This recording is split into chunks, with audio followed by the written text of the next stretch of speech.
What's going on, guys? TKD123 back here with me, and today I want to talk about the Grammys that was last night, 2017, the 2017 Grammys. Everyone was talking about on Twitter, and it's got a bunch of stuff, around the news cycles and stuff like that. And I want to give my 2 cents on the award show. Now, going on here, we had a lot of winners, we had a lot of losers, obviously, but the top winner of the night, the album of the year, went to Adele for her album 25. And it is an incredible feat, man. Homegirl beat out Drake, Justin Bieber, Beyonce, all of these, top tier level artists, and then she came out on top. But when she went to go give her acceptance speech, she did something a little bit, kind of weird, I don't know. So homegirl got out there, got the award, started talking, and then she started to go off on a tangent about Beyonce, about how, she is her idol, all this good stuff, and everyone here in the room adores her and stuff like that. And I don't know if this was ever caught on the cameras or whatever, because I can't find a clip of this, but apparently she actually ripped her Grammy in two, and it resembles the scene in Mean Girls when there was a scene that I guess that happened. I don't know Mean Girls, I didn't watch it,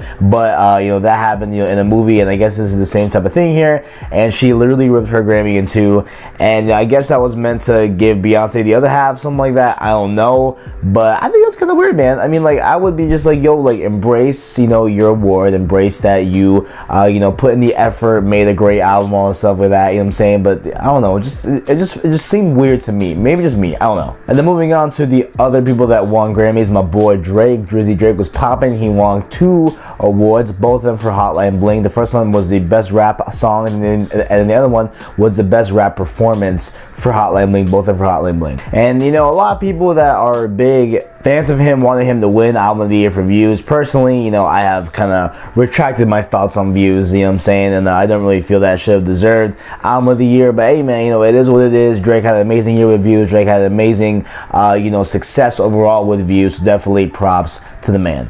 But the biggest winner of the night, and also, was across Twitter, was not even Adele. It was Chance himself. Now, Chance won, of course, 3 Grammys that night, all maybe until Chance 3, whatever, how that worked out. But the boy won a bunch of Grammys last night, and it was a great thing to see. And not only to me, but even Drake himself texted Chance a good, congratulations text and all that good stuff. So definitely, there was a lot of major props coming towards Chance's way. And right, it's great, it's cool. You know what I'm saying? Chance, you definitely did your thing. I think you even performed that night. I didn't watch the Grammys in its whole entirety. I just watched a little bit of it from here and there, but I know that he actually did perform at the Grammys. It was a great performance, obviously, good stuff, Chance. But if you are a true Chance rapper fan, right, like me back in the day, right, I'm just gonna throw it out there. Look, Coloring Book is good. Coloring Book's a great album. It's fine. It's formidable. It's, it's a career-defining album, if you will.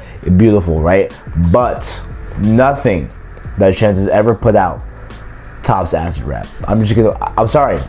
I'm putting it out there. I'm saying it. I'm sorry. I apologize if you're offended, but you were just ignorant to acid rap. That's all it is. If you know acid rap and you put it up against Coloring Book, it is clear the distinction, and it's clear which one is better. Also want to give a big shout out to the soundtrack of Star Wars: Force Awakens. All of it produced by John Williams. Obviously, he's in all the music in Star Wars, and they won the best soundtrack for visual media at the Grammys. So definitely, reps up to Star Wars. Reps up, man. You deserve all the praise, Star Wars, man. John Williams, you deserve it. The music's absolutely incredible in all the Star Wars movies, obviously, and big reps up to that. Another thing that happened, after the Grammys was that DJ Khaled actually dropped a new song called Shining. Now, we don't know if this is going to be on the album that's coming up, and he actually did announce the album, which I will talk about here in just a little bit. But the new song features, none other than Jay Z and Beyonce, 2 high key of the biggest, artists, in the industry right now. They are, the power couple, if you will, of the hip hop rap community,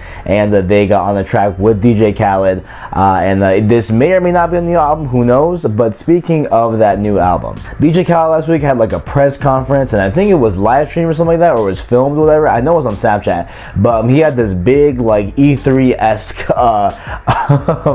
conference, with all these people in the room, and he officially unveiled his next album, which is called Grateful. And he even said that his newborn son will be the executive producer of this entire album. Now, I mean, who knows the legitimacy of that? Who knows if that's actually, going to be a legitimate thing? Obviously, it's not. Obviously, it's just a play on words. Obviously, it's just a joke. But there's one more thing that's also not a joke about his son. So DJ Khaled, you know, was just doing his thing, you know, on the red carpet yesterday at the Grammys, wearing a pink suit, all that good stuff, and he was holding his son, and you know, he reached his son for a kiss, right? Like he wanted, you know, just give a little kiss to his son, you know, say a little affection for the people taking photos, and he actually got thrown up on by his own son. And this was caught on film. You can watch it on YouTube, I'm sure, or like, you know, any other, you know, XXL, TMZ, whatever. But you know, this his son actually did throw up on him mid carpet walk, and that you know, he just played it off cool, you know, like he didn't beat the kid, you know, out in public. He didn't do anything crazy like that. He just wiped off his son, whatever, you know, just did some kisses, DJ Khaled style,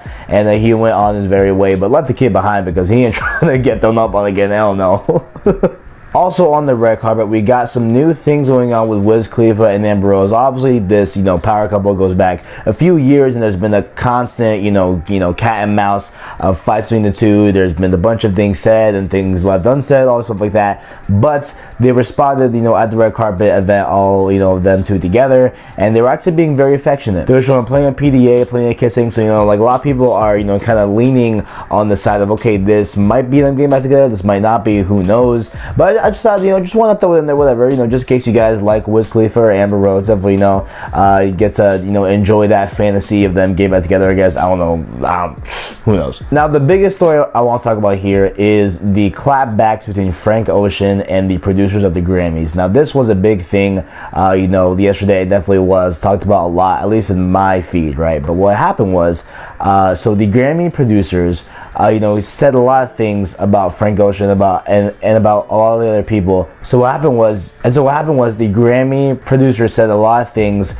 about Frank Ocean and a lot of the other artists that skipped out on the Grammys this year, including Drake, Kanye West, and people like that. And you know, he even brought up, you know, the statement that all of them have a, you know, issue with the Grammys not really being for their type of demographic, not being for the hip hop and rap community, for not being for the hip hop and rap community in a lot of ways. And so he wanted to say that, hey, listen, I have invited Kanye West to the Grammys this year. I invited Drake to perform this year. I invited, you know, so and so, whoever, you know, like all these rappers to perform at the Grammys this year. You know, all of them declined, whatever. You know, he tried to use that as like a excuse, you know, to basically say, hey, like, we do support the rap community, we support hip hop in general. But I don't even think that even, you know, went his way, really. And also he said a lot of things about, you know, Frank Ocean specifically, and where he said that, you know, he had a bad show in 2013 with his Grammy performance and stuff like that. And he basically, you know, slammed his Grammy performance back in 2013. It was kind of weird to see how, like, a Grammy, you know, part of the show, a producer would, you know, completely just trash, you know, an artist for their Grammy performance like 3 years ago, 4 years ago, whatever. At this point, it was kind of weird to see. But then Frank Ocean got back on Tumblr as he usually does and responded to the allegations with some claps, bro. Number one, he said that the performance in 2013 was definitely not the reason why he skipped out on this year's Grammy Awards. He says that that was just, you know, a whatever, that was a vision that he had that just didn't work out, you know what I'm saying? So he definitely understands why that went wrong, whatever, but like that's not the main focus on why he skipped out on this year's Grammy Awards. He went on to detail that he realized that getting stupid TV awards doesn't mean success. You know, like getting a Grammy or getting any other award that, you know, is highly praised and highly, you know, just put on the pedestal for the public is not success to him. You know, he found success being independent on his label. He found success in putting out Blonde and selling over 1 million copies without even, you know, a single put out or without anything, you know, going on like that, you know, the regular artist would do in this day and age, and that he did it all independently. Then he also went on to prove, I feel, the biggest clap towards him, and that was that back in, you know, I think it was 2013 actually. I think it was 2013. 1989 beat out To Pimp a Butterfly for Album of the Year, and that I remember watching that, and everyone on my feed, including myself, was like, that is crap. Like, that is absolute crap. You know what I'm saying? Like, that is such